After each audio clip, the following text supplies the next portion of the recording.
Avant de commencer cette vidéo, je t'encourage à lâcher un gros pouce bleu pour m'encourager.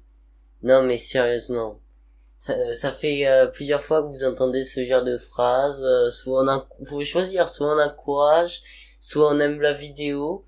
À la fin, quand on regarde le ratio pouce bleu pouce rouge, on sait plus si c'est pour encourager ou parce qu'on n'aime pas la personne, ou si c'est parce qu'on aime la vidéo ou pas. Donc du coup, il y a les deux qui se mélangent et à la fin, le ratio ne veut plus rien dire. Voilà.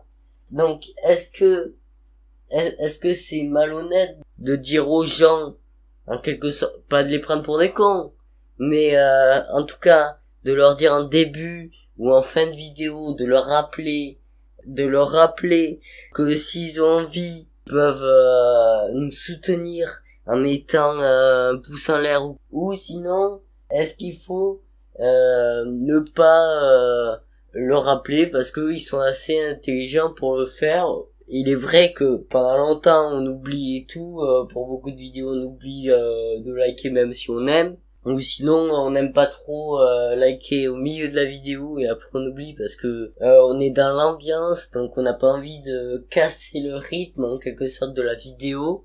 Donc ouais, c'est peut-être une histoire de rythme.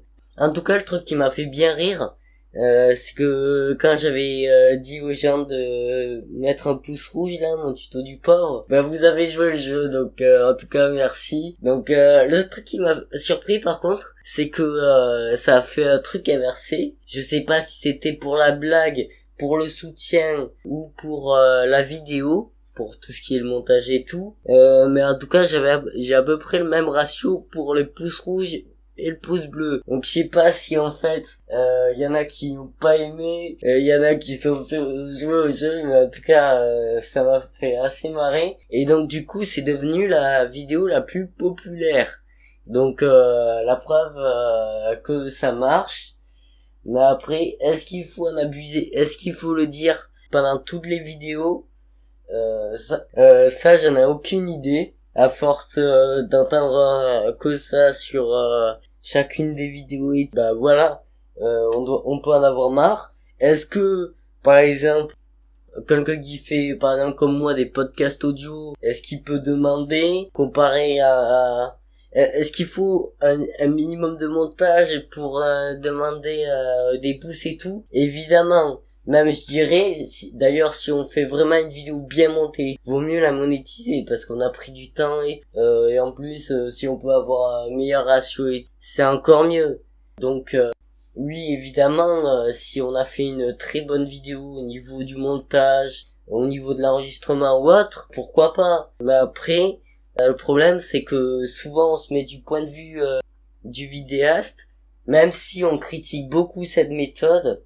Et parce qu'on peut se dire oui mais il est petit ou quoi, donc on peut le pardonner. Honnêtement on a rien à foutre que la personne elle ait 3 abonnés ou 1 million, c'est pareil. Voilà, c'est juste des chiffres quoi.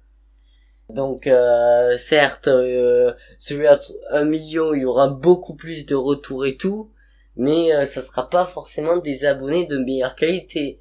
Tout dépend de la cible qu'il visait. Donc voilà quoi.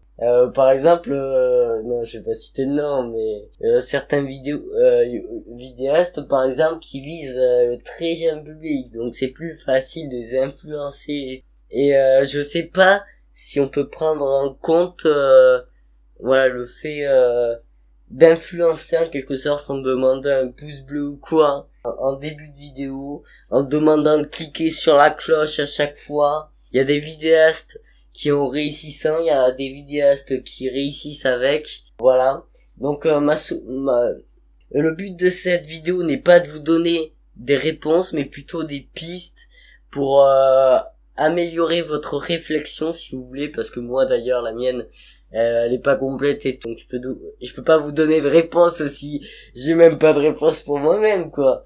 Mais en tout cas améliorer votre réflexion en quelque sorte en vous servant de mon point de vue, en confrontant et tout, voilà. Donc ça peut toujours être intéressant, et à partir de ça vous pouvez vous faire peut-être un meilleur avis, bien évidemment s'il faut je dis de la grosse merde, mais j'essaye d'être le plus général possible et tout. Voilà. Donc, est-ce qu'il faut se prostituer? Bah, je sais pas. Voilà. Je ne sais pas.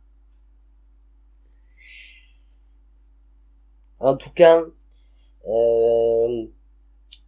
si on devait se prostituer, j'adore ce terme, bah je dirais que le vidéaste devrait le dire plutôt en fin de vidéo, voilà, parce que pardon, on a eu soit en fin ou soit au milieu, voilà, parce qu'on a eu un aperçu du travail du créateur, voilà. Donc on peut se dire est-ce qu'il est digne d'avoir un soutien ou quoi. D'ailleurs faudrait vraiment un bouton pour soutenir la personne au lieu du pouce bleu ou du pouce rouge. Tu sais, le pouce bleu et le pouce rouge, ça devrait être seulement réservé à la vidéo, pas spécialement pour soutenir. Genre il devrait avoir je sais pas, tu cliques sur une étoile, en fait, si tu veux, tu peux cliquer sur l'étoile, et en plus liker, ça veut dire que tu soutiens, et en plus, t'aimes la vidéo. Voilà. Donc, je sais pas ce que vous en pensez. Donc, j'ai sûrement oublié des choses, mais voilà. Donc, en tout cas, j'en veux pas spécialement à ceux qui se prostituent. Ni à ceux qui se prostituent pas. Voilà, on fait comme on veut. Le seul truc à la limite qui me répugne un petit peu, mais bon, c'est une technique pour se rapprocher un peu du public et tout, donc voilà, ça peut être intéressant, mais bon, le fait d'isoler dans des blocs ou quoi, ça me répugne un peu, genre salut les amis et tout là. Où on fait semblant d'être l'ami pour rapprocher se rapprocher du spectateur et tout. C'est vraiment le truc où j'ai vraiment du mal, et sinon le reste c'est pas spécialement dérangeant quoi. Donc c'est à vous de voir. N'hésitez pas à m'indiquer vos retours dans les commentaires, et voilà. Donc merci de m'avoir écouté. Sur ce, je vous souhaite une bonne soirée.